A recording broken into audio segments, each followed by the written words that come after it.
Oui, donc à la Pentecôte, déjà quelque chose dans le cœur, et c'est vrai que cette occasion, ça a permis de partager ça. Nous, comme hommes, chef de la maison, donc la tête de la maison, c'est vrai que c'est important, nous aussi, comme hommes, qu'on puisse se réunir, parler de Dieu, vivre Dieu. Et c'est vrai que le Seigneur m'avait parlé à un moment donné, donc c'était donc la ressemblance, donc avec la tente de tabernacle. Donc quand ils ont conçu la tente de tabernacle, c'est de chercher la présence de Dieu tous les jours. À un moment donné, c'est Dieu qui a voulu habiter avec le peuple. Aujourd'hui, Dieu nous laisse le choix de venir, oui ou non, on vient aujourd'hui, on ne vient pas à la semaine prochaine. Et c'est vrai que ce choix, Dieu nous laisse, mais c'est vrai que beaucoup de nos frères sont écartés loin de Dieu, et quand on vient à Dieu, quand on a vraiment besoin de quelque chose.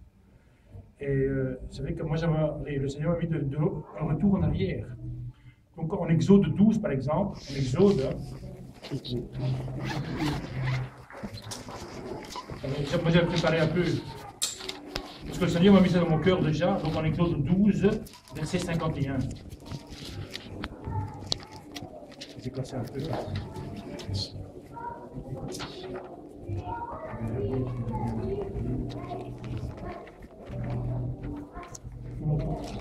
Le français, parce que mon espagnol n'est pas terrible. Je peux comprendre, je vais parler en 12:51.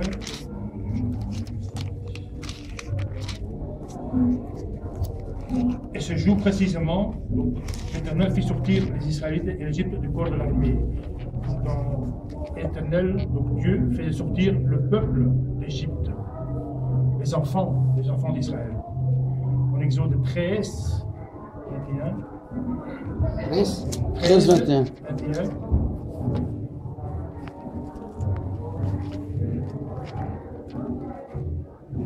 Là, le Seigneur les accompagne.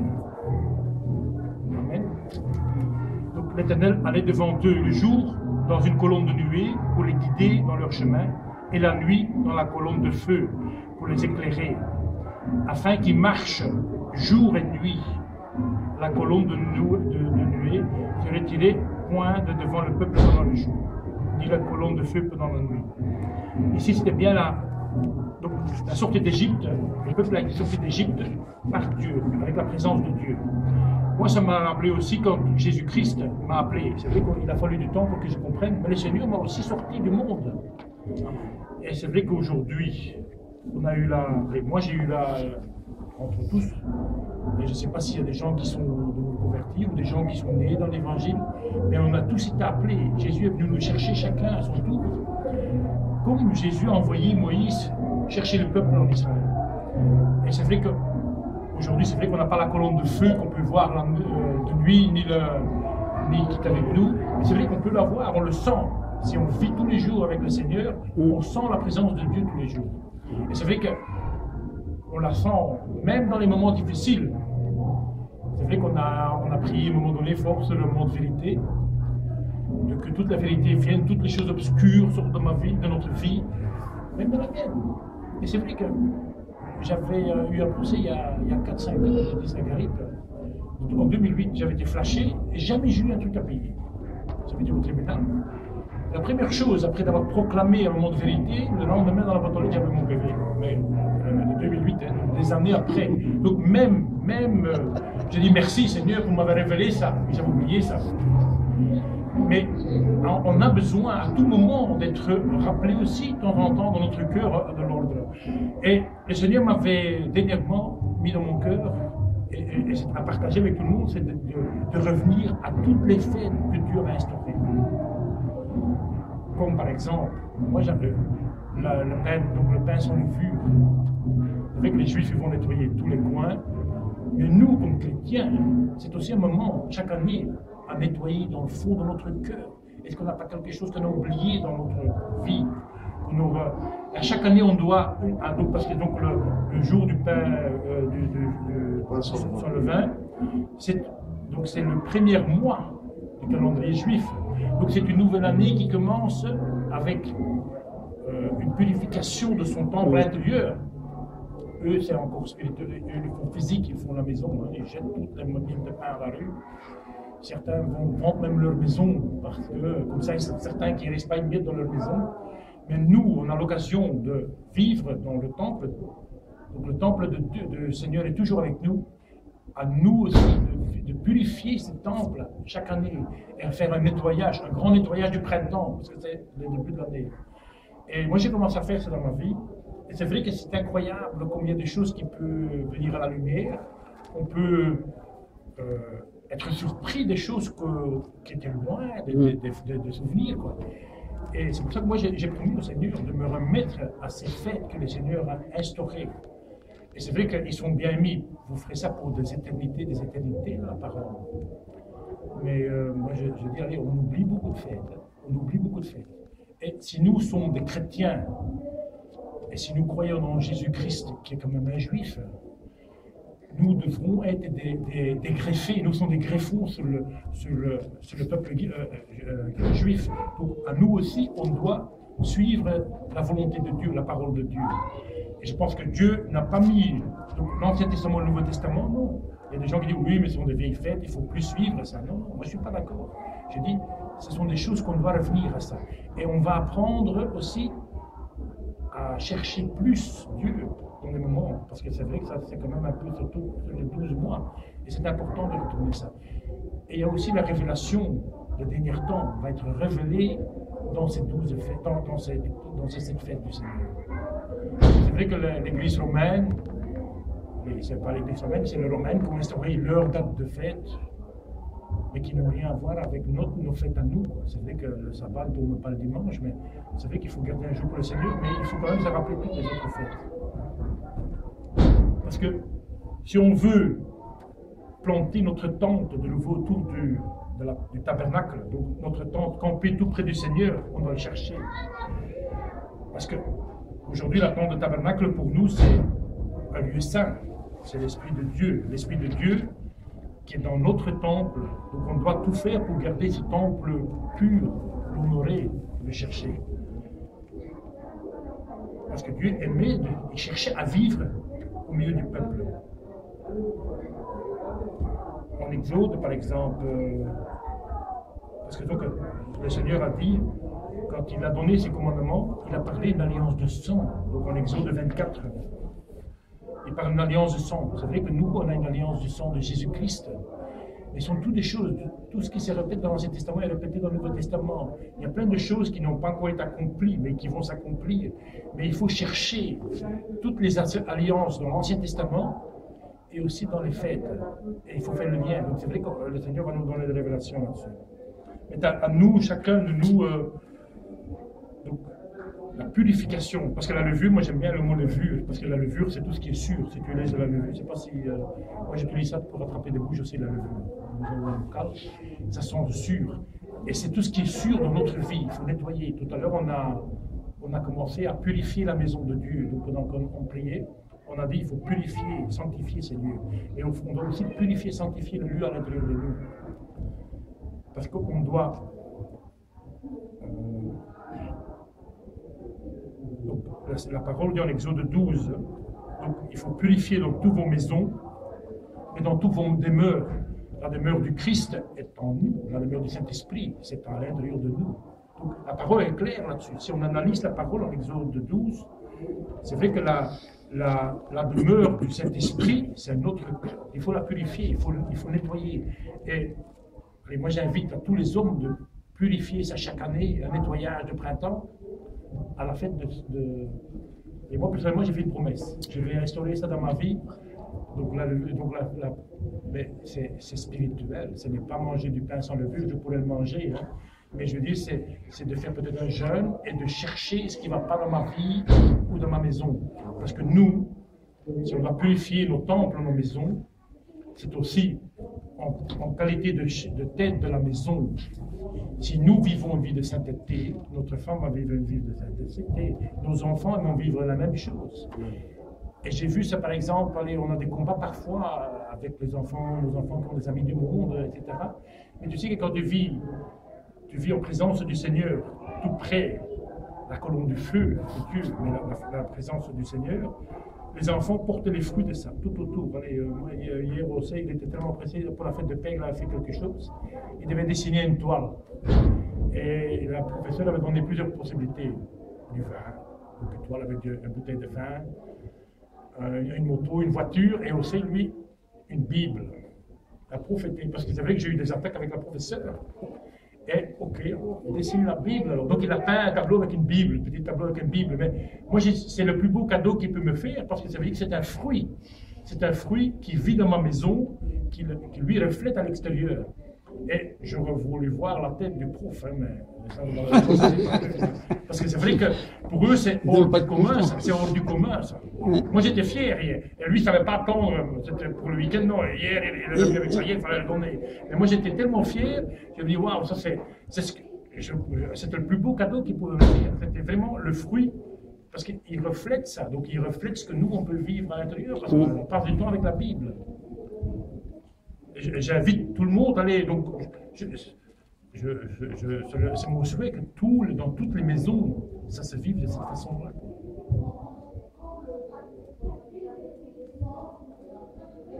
Dans la levure, purification, sanctification, il faut nous éloigner de toutes les impuretés. Donc, Lévitique 15, 31. Parce que, est-ce que le Seigneur ne nous a pas dit? Vous êtes le sel et la lumière de ce monde. Et vous êtes le sel de la terre. Mais si le sel perd de saveur, à quoi il est bon, il faut le jeter. En Matthieu 5, on dit, la lumière du monde, une ville située sur une montagne ne peut en cacher. Et on n'allume pas une lampe sous une armoire ou sous un boisseau, mais on la met sur un chandelier, on l'expose. Et elle éclaire tous ceux qui sont dans la maison. C'est écrit dans la parole, ça. Que votre lumière luise devant les hommes. Nous aussi, on doit montrer au monde extérieur qu'on est différent.